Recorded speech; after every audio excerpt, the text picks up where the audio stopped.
একঘেয়েমি পটলের রেসিপি বাদ দিয়ে এইভাবে ট্রাই করে দেখুন। যারা পটল পছন্দ করে না তারাও আঙ্গুল চেটে পুটে খাবে। সম্মানিত ভিউয়ার্স, আসসালামু আলাইকুম। কেমন আছেন সবাই? আশা করছি সবাই অনেক ভালো আছেন।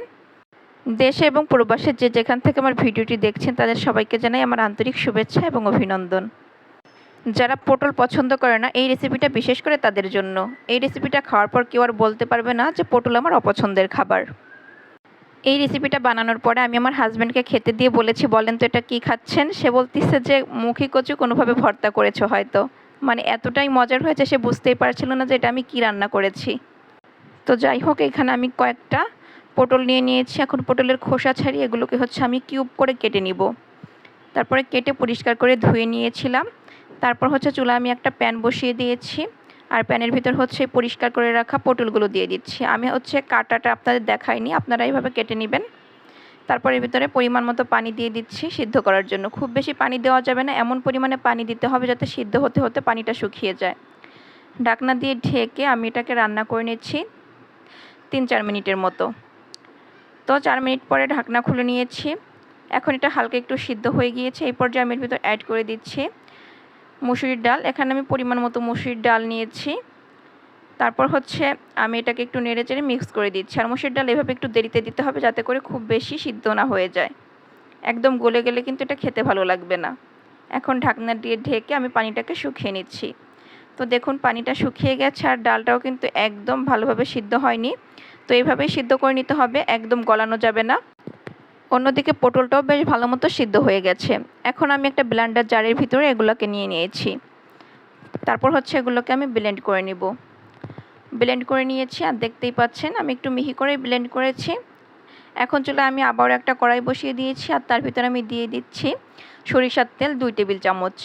এখানে সরিষার তেলটাই ব্যবহার করতে হবে, এতে করে টেস্টটা ভালো আসবে। সাথে দিয়ে দিয়েছি 1 টেবিল চামচ সাদা তেল অর্থাৎ সয়াবিন তেল। দিয়ে দিচ্ছি কিছু শুকনা মরিচ কুচি, আর দিয়েছি আমি এখানে আস্ত কিছু কালিজিরাটা দিলে এটা খেতে অনেক বেশি টেস্টি হয়। আর আমি এখানে 1 কাপের কাছাকাছি প্রায় দিয়েছি পেঁয়াজ কুচি। পেঁয়াজের পরিমাণটা একটু বেশি দিলে খেতে ভালো লাগে। এখন নেড়েচেড়ে এটাকে ভেজে নিচ্ছি। কিছু সময় ভেজে এর ভিতরে আমি অ্যাড করে দিচ্ছি কিছু কাঁচামরিচ কুচি। ঝালটা আপনারা আপনাদের পছন্দ মতো দিয়ে দিবেন। তো আমি আমার যেরকম পছন্দ ওইভাবে দিয়েছি। এখন এগুলোকে আমি একটু ভেজে নিলাম। ভেজে এর ভিতরে অ্যাড করে দিচ্ছি আমি আদা রসুন বাটা। এখানে 1 চা চামচ আদা রসুন বাটা ব্যবহার করেছি। ভালো মতো ভেজে নিচ্ছি যাতে করে আদা রসুনের কাঁচা গন্ধটা চলে যায়। যখন একটু ভাজা হয়ে গেছে তখন আমি কিছুটা পানি দিয়ে দিচ্ছি যাতে করে এগুলো পুড়ে না যায়, আর এদিকে সব কিছু ভালো মতো একটু কষিয়ে নেওয়া যায়। এখন আমি অন্যান্য উপকরণ অ্যাড করে দিচ্ছি। স্বাদ মতো লবণ দিয়ে দিলাম, আর দিয়ে দিচ্ছি জিরার গুঁড়া 1/2 চা চামচ।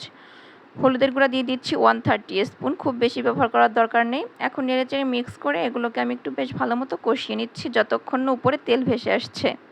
যখন মশলা থেকে তেলটা আলাদা হয়ে গেছে তখন আমি যে ব্লেন্ড করে রেখেছিলাম ওই মিশ্রণটা আমি এর ভিতরে অ্যাড করে দিচ্ছি।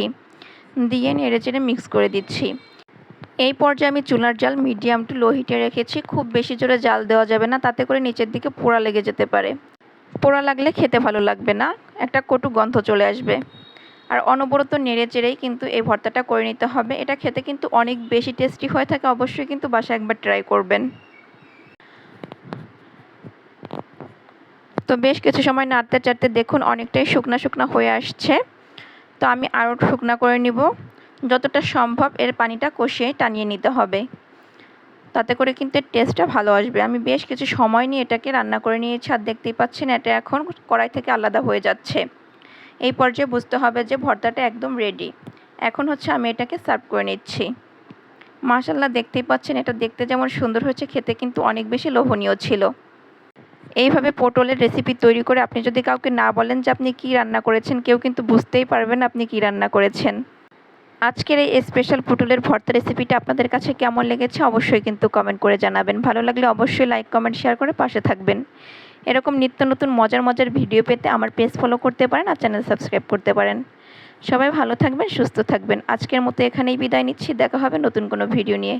আসসালামু আলাইকুম। ধন্যবাদ সবাইকে।